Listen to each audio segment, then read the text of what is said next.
Assalamualaikum warahmatullahi wabarakatuh. Hai siswa sependapat SMP Negeri 24 Surabaya. Bagaimana kabarnya? Baik bukan? Selama pandemi kalian libur. Nah, sekarang kan mulai masuk di dalam pembelajaran semester awal yaitu bimbingan konseling.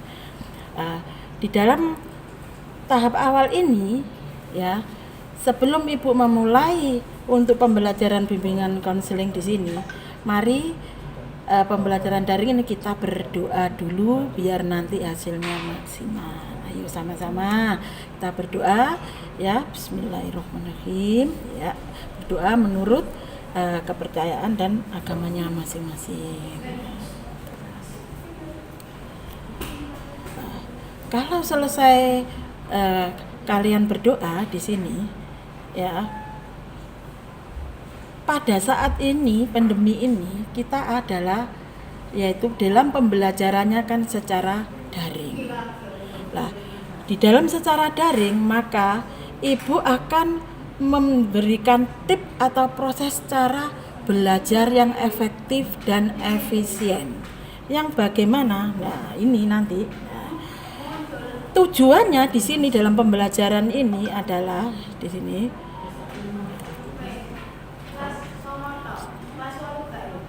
ini agar siswa ya dapat mempraktekkan langkah-langkah belajar secara efektif dan efisien di sini.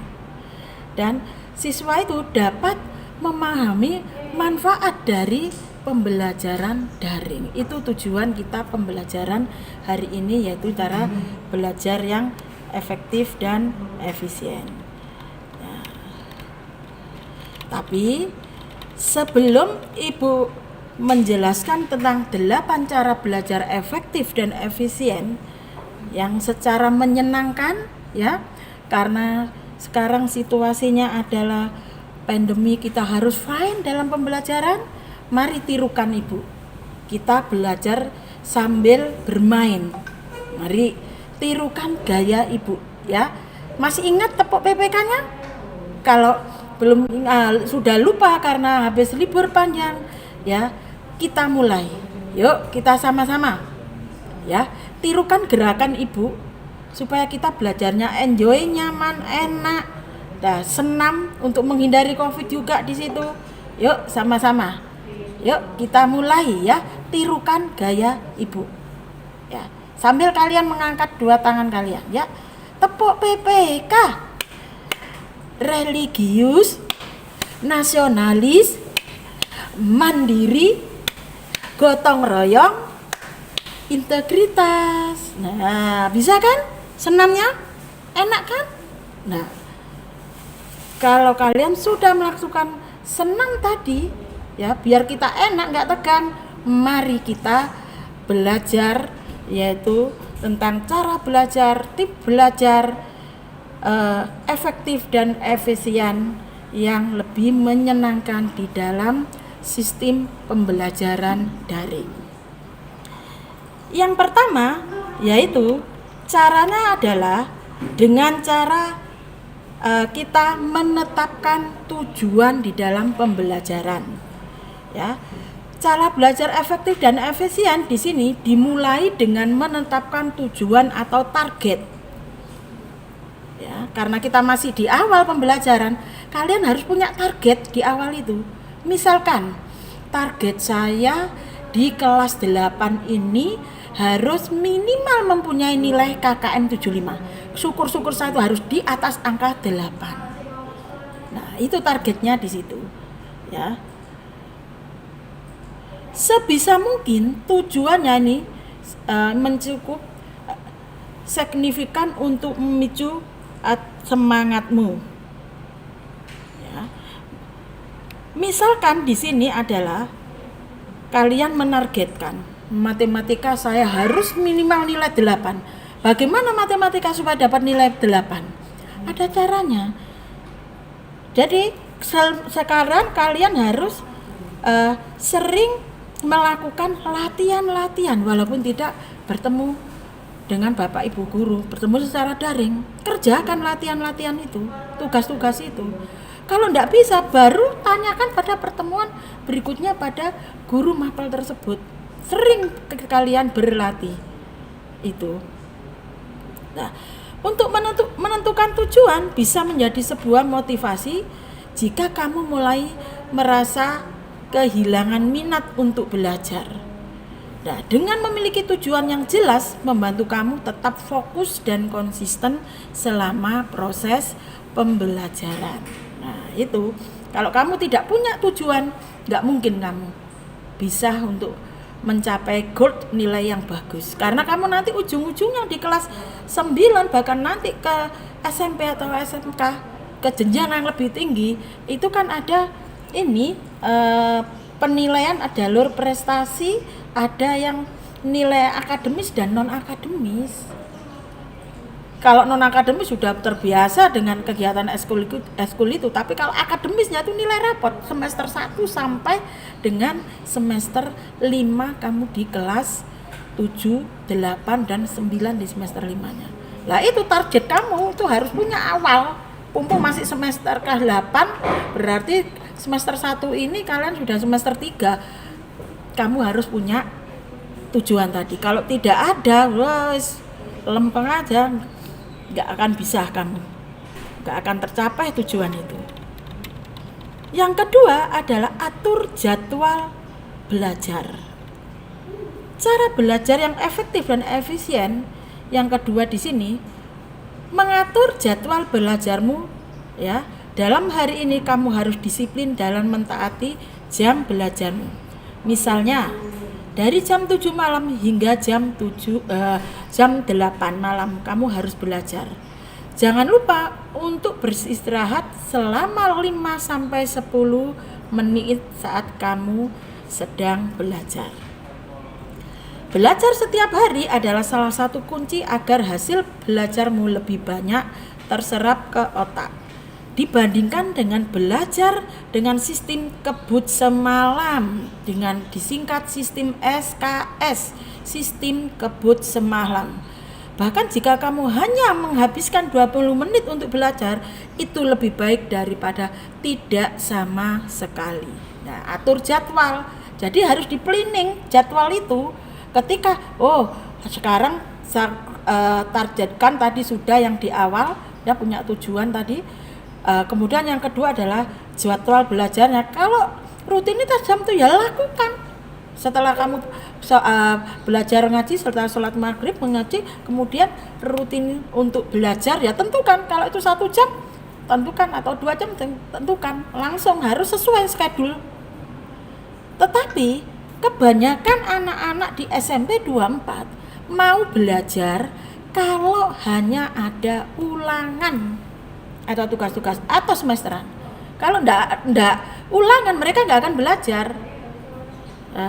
Mereka selalu belajarnya menggunakan sistem SKS, sistem kebut semalam, yaitu tadi ibaratnya otak kita itu adalah sebagaimana pisau. Kalau pisau sering diasah, maksudnya belajar tadi, insya Allah itu mudah mengingatnya. Daripada seperti kita ambil contoh, di sini adalah gelas. Ya, kita ambil contoh di sini gelas. Gelas itu tiap hari dikasih air, ya. Contohnya kita belajarnya rutin. Ya, penuh kan? Kita minum. Kan kurang. Belajar lagi dikasih lagi. Ya, minum lagi, kurang. Tapi beda dengan sistem kebut semalam. Ini gelas, kamu langsung tanpa diminum, luber enggak kalau tanpa belajar? Lama kelamaan diisi terus tapi minum itu ibaratnya belajar, dituang terus, luber kan jadinya. Sama dengan otak kalian di sini. Paling tidak 20 menit contoh. Besok pelajaran fisika. Malamnya sebelum pelajaran fisika di bab awal karena semester awal, paling tidak kamu baca 10 sampai 20 menit. Tidak bisa ketika daring dengan Bapak Ibu guru, materi ini saya tidak bisa, langsung cepat daripada yang tidak sama sekali. Itu caranya. Kemudian cara yang ketiga adalah buat suasana belajar yang nyaman. Maksudnya buat suasana belajar yang nyaman di sini adalah kamu tetap fokus dalam belajar. Beberapa orang terbiasa dengan suasana yang sepi dan tidak banyak gangguan. Maka bisa belajar di perpustakaan. Atau kalau kalian kepingin belajar kelompok dengan teman-temanmu, bisa sambil bawa laptop. Mungkin kepingin, Bu, anak-anak itu di warkop boleh, tapi nggak boleh lama-lama. Sistemnya sekarang sistem situasi corona seperti ini, tetap jaga jarak, atur pertemuan. Enaknya bagaimana? Tetap seperti itu ya, sambil komunikasi menetapkan belajar bisa. Tetapi ada juga sebagian orang yang belajar ini lebih cepat terserap jika sambil mendengarkan musik. Semua tergantung dirimu. Kenali dirimu dan buat suasana belajar yang nyaman. Di sini mungkin yang kamu senang. Karena pada dasarnya ada yang ciri anak belajar tuh gak seneng rame. Mas Bu, aku tak tidur dulu, nanti tengah malam habis sholat malam saya belajar karena besok pagi ujian, Bu. Ada yang begitu. Ada yang selepas sholat subuh sebentar aja langsung berangkat. Ada seneng suasana yang sunyi sepi. Ada temenmu juga yang belajar kalau nggak denger musik tuh nggak nyaman, nggak enak. Ada lagi belajar sambil lihat TV. Wah, itu yang ibu nggak jamin. Karena apa? Terpencar konsentrasinya karena belajar sambil menonton televisi. Seperti itu. Kecuali kalau pembelajaran daring lihat televisi, kamu sambil melihat televisi itu terfokus satu tujuan. Tapi kalau mengerjakan tugas sambil lihat sinetron di TV, saya kira nggak bakal konsen kamu di dalam pembelajaran tadi. Paham sayangku? Oke, next. Kita lanjut lagi. Yang keempat adalah dengan membuat ringkasan. Nah, cara belajar efektif dan efisien selanjutnya dengan membuat ringkasan dari hasil belajarmu. Ya, kamu bisa menulis pokok-pokok yang penting, bisa berupa poin-poin dan bahan belajarmu dalam sebuah buku seperti rumus. Hal ini akan mudah untuk memahami inti dari pembelajaran tersebut. Saat membuat rangkuman, sebetulnya kamu sedang mengulangi materi yang telah didapatkan.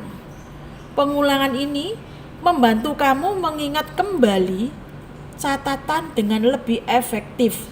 Ya, cobalah kalian menyalin catatan sebelum ulangan atau ujian untuk membantumu mengingat materi lebih baik.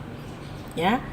Jangan lupa membuat ringkasan dengan kalimat yang kamu buat sendiri. Menuliskan materi dalam kalimat yang kamu buat sendiri akan membuatmu lebih mengingat poin-poin penting yang telah kamu pelajari. Ya. Kepingin bukti, contoh membuat ringkasan. Nah, contoh kepingin belajar, katakanlah salah satu contohnya kita belajar ada PPKN. Contoh belajar PPKN. Ada istilah ideologi sosial harus dijabarkan. Ada ideologi belajar gitu ya. Ada istilah Ipolexosbud Hankamnas. Nah, dengan begitu kamu bisa untuk menjabarkan ideologi, politik, ya, Ipolexosbud ya, sosnya sosial, hannya pertahanan keamanan, nasnya nasional. Dari banyak tapi kita bisa kamu tahu sehingga jika dijabarkan sendiri-sendiri kamu bisa mengerti. Yang paling paham adalah diri kamu. Bisa juga dengan matematika. Ya. Kalau tidak merangkum tadi, bisa kamu buat dengan cara puisi. Caranya adalah begini. Kalau nggak hafal, biasanya kalau dengan bahasa lagu itu lebih cepat menghafal, ya enggak? Tetapi kalau dalam rumus-rumus itu kan susah. Nah, sekarang kalau kita kasih contoh Ibu, rumus lingkaran katakanlah. Ya, rumus lingkaran kan pi r kuadrat. Kalau nggak hafal, nyanyikan saja, buat saja, nggak masalah. Tadi kan Ibu belajar yang nyaman, yang bagaimana? Bisa kamu buat lingkaran pi r kuadrat. Sampai manapun pasti kamu akan ingat seperti itu. Bisa juga dengan cara kamu di kamar kamu lihat kepingin belajar bahasa Inggris, kamu target tadi tujuan paling tidak sehari 10 kata atau enggak 5 lah hafal. Nanti kosakata kan lama-lama kan banyak, apalagi sama mahasiswa. Wah, begitu TOEFL, wow, luar biasa. Kamu lihat itu di atas ruangan kamu, coba amati. Kamu belajar daring di situ, coba kamu lihat di situ mungkin ada jam, ada tanggalan, mungkin di situ terus ada bingkai foto, ada yang lain. Misalkan kalau 5 sajalah belajar bahasa Inggris, ya, apa yang ada di dalam ruanganmu. Wah, berarti hari ini aku harus mengamati yang ada di ruang. Diwolak-walik gak sampai 5 menit kamu bisa. Contoh picture, fotomu sudah ada, jam bahasa Inggris apa. Sehari 5, besok lagi perbendaharaan benda apa lagi. Lihat, ingat, diwolak-walik, tetap dibolak-balik kamu akan bisa. Nanti tekniknya kamu kepingin tahu, kalau Ibu bertemu di pembelajaran yang nyata, insya Allah Januari itu Ibu praktekkan, lebih seru lagi, lebih asik. Ini kan masih teorinya aja, tapi kalian bisa untuk mempraktekkan di situ ya. Kemudian setelah membuat ringkasan, ya, belajar lagi. Kalian pingin apa lagi? Ayo, ada lagi. Mungkin IPA-nya, wah, warna-warna. Lah kan ada istilah yang merah, hijau, kuning, biru, merah itu hijau, biru lah. Disingkat gitu aja. Oh, berarti ini maksudnya begini. Nah, seperti itu, tenaga surya matahari. Nah, daripada susah-susah kamu model seperti itu, insya Allah kamu bisa, ya. Kemudian tahap cara belajar efektif dan efisien di sini. Nah, tadi selain membuat kelompok belajar tadi, ya, merumuskan yang tahu diri kamu sendiri, ya, ini dikoordinasikan dengan teman-temanmu, grupmu atau kelompokmu. Ya, ini waktu di perpustakaan, library di sini. Bisa kalian untuk ajang seperti itu. Nah, ya, Bu, kalau saya kepingin di McD sambil bawa laptop boleh enggak? Boleh, tapi tetap jaga jarak karena kondisinya seperti itu. Protokoler kesehatan tetap dilakukan, boleh, ya. Yang kelima adalah buat akronim yang mudah diingat. Nah, maksudnya ya seperti Ibu tadi menjelaskan yang dari awal, poin yang keempat tadi. Kamu sering lupa materi pelajaranmu, kamu bisa menggunakan akronim yang mudah diingat. Contohnya, kalau perlu mengingat catatan tentang azas pemilu, yaitu langsung, umum, bebas, rahasia, jujur, dan adil, kamu bisa menggunakan rangkaian kata yang mudah dengan seperti luber, judi lah, ya enggak? Ya, di situ langsung, ya, bebas, rahasia, jujur, dan adil. Seperti yang PPK tadi, Ipolek Sosbud dan Kamnas, ideologis, ya, politik sosial, ya, situ. Pertahanan dan Keamanan Nasional, disingkat Ipolek Sosbud Kamnas. Mudah kan? Nah, atau mengintar tentang unsur golongan. Nah, ini kalau di dalam pelajaran fisika 2A atau alkali tanah bisa berupa BeMg lah, kimia ini, ya, CaSr lah, bisa ini, ya. Kamu bisa menggunakan rangkaian kata yang mudah diingat seperti beli mangga campur sirup bau racun.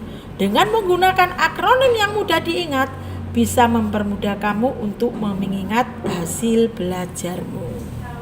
Ya, di situ 2A atau alkali tanah. Lah, itu unsurnya di dalam tanah ada apa? Ada Be, ada Mg, ada Ca, ada Sr, ada Ba, ada Ra. Nah, disingkat beli mangga campur sirup bau racun. Nah, ada unsurnya alkalin tanah, itu berarti unsurnya beli tanah, ya berarti Be. Nah, di situ ya. Kemudian cara yang keenam adalah pahami bukan menghafal. Kalau menghafal cepat hilang, tapi dipahami. Berapa orang setelah dalam belajar pada hari ini seringkali seseorang malah menghafal materi bukan memahaminya. Padahal sekedar menghafalkan pelajaran hanya akan efektif untuk ujian atau waktu jangka panjang. Ya, dalam jangka panjang, ilmu yang dihafalkan hanya akan mudah untuk dilupakan dan tidak meninggalkan manfaat apapun. Beda kalau kita itu memahami. Wes, jadi seperti tadi loh, matematika PR waduh wes, kamu lagu-lagu saja masih anak kecil panjang aja hafal sampai kakek-kakek hafal. Begitu juga jika kamu lakukan, nggak sadar, oh iya ikut dulu itu lagu saya itu.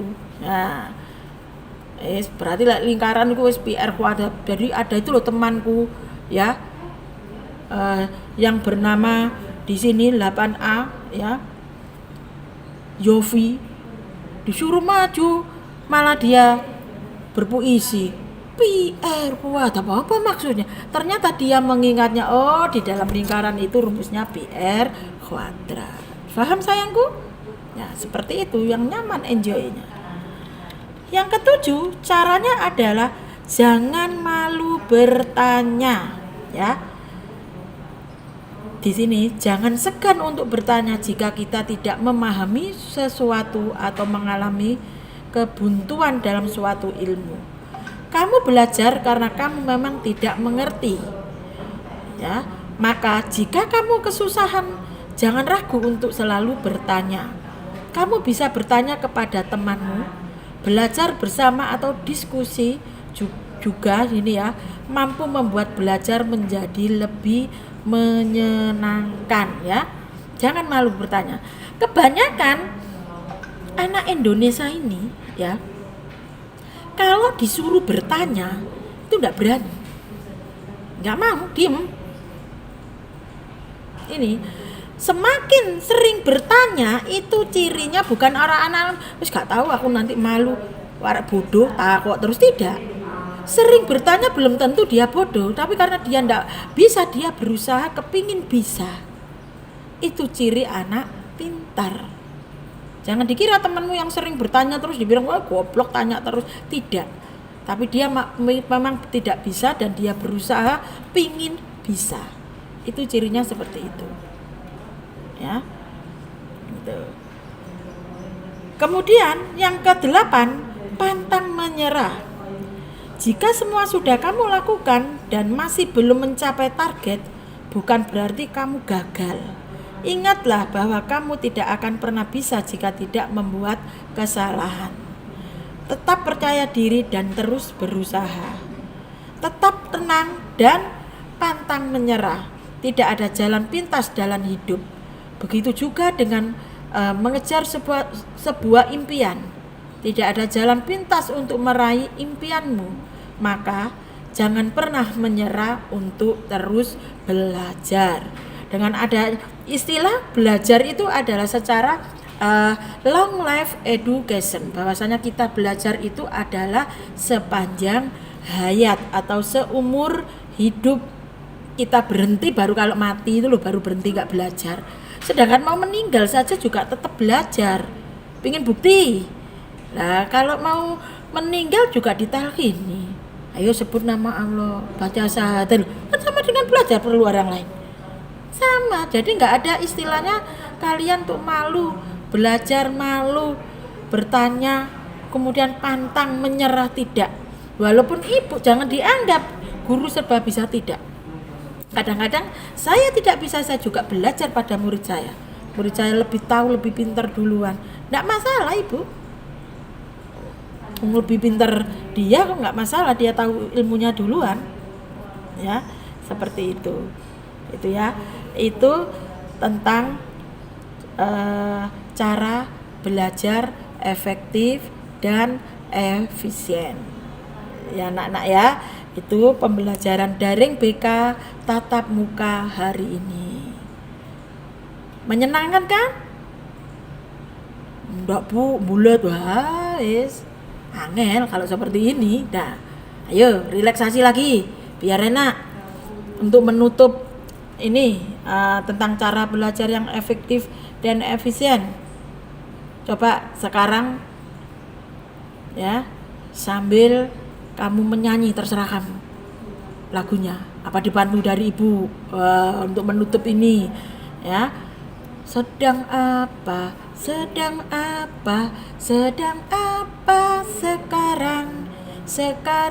sedang belajar